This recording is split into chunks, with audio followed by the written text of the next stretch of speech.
What's going on, guys? It's JSGC here, and we're here for the Basel Manchester City 4-0 away win, first leg Champions League last 16 review. It's a mouthful, isn't it, really? Now, Gundogan does steal the show. Fantastic performance from the lads yesterday. I was more than happy to accept a draw. I know that Manchester United have been to Basel in Switzerland. They lost. Several other English sides have lost. I think they've faced English sides 5 times. They've beaten 4. They lost yesterday, so there's the 5th. And what a way to do it. Pep, I heard yesterday whilst I was watching the game that he beat Basel 5-0 when he was manager of Barcelona, and he's gone and done it with Manchester City, but winning by 4-0 rather than 5, which is pretty damn good in my opinion. Now, how amazing was Bernardo Silva in this game? There's a little clip. If you go on Twitter, just put in Bernardo Silva touch or control. The ball pings up, and he controls it so lovely. The ball just pings up, it's quite high up, and then it's managed to be controlled perfectly, absolutely perfectly. And it summed up Bernardo Silva's performance yesterday. It was fantastic. We now have a selection headache coming up over the next 2 games for Wigan away and Arsenal in the Carabao Cup League Cup final. Leroy Sané is back. He did play some minutes yesterday. He's meant to be out for 8 weeks. He was only out for 2. We've got a situation because Raheem Sterling's playing really well and Bernardo Silva are playing really well. And we've been playing them over the last few games together. It worked wonders again yesterday. Would you be tempted to go for that again at Wigan until it starts deteriorating away, then put Sané in?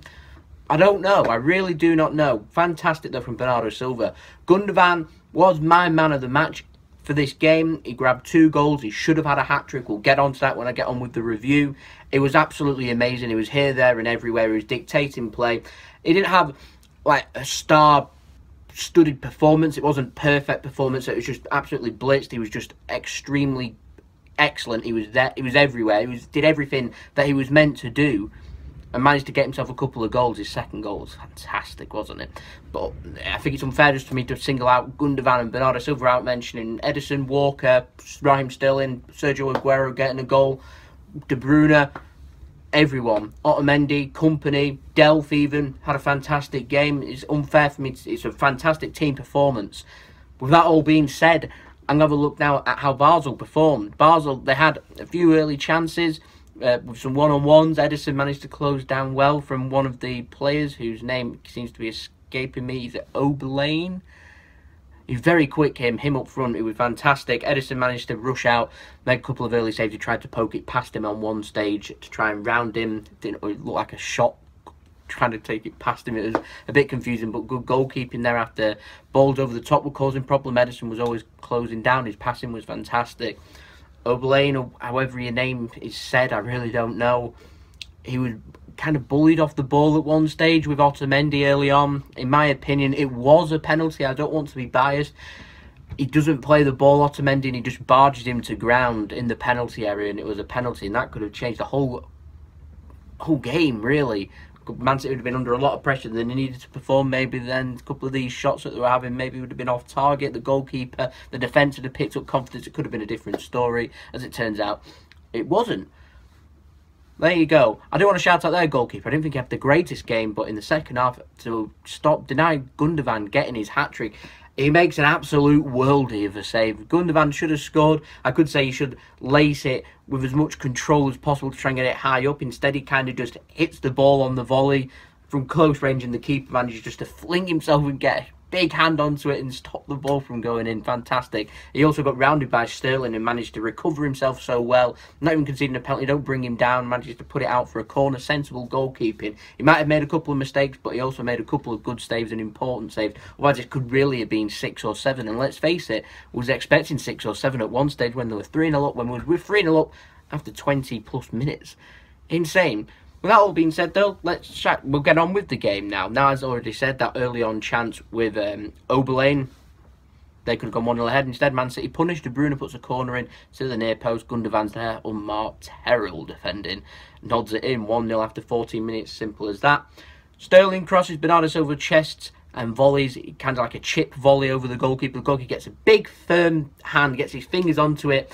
It was all a bit slow. It hits the crossbar and it goes in. It's awful. Just an awful, awful goal to concede. Great for Bernardo Silva. He fully deserves his goal. Goalkeeper would be very, very disappointed not to have tipped that over the bar, in my opinion. And then, after 23 minutes, Sergio Aguero goes and makes it 3-0. Amazing. A good finish, this one as well. Manages to control the ball, takes one touch, shoots outside the box and gets himself 2 goals outside the box in 2 games. We're shooting outside the box now. Sergio Aguero adding that to his game. We saw it at the beginning when he first came to Man City back in 2011, 2012, if you remember. He's bringing it back again. Super. I'll take that every day.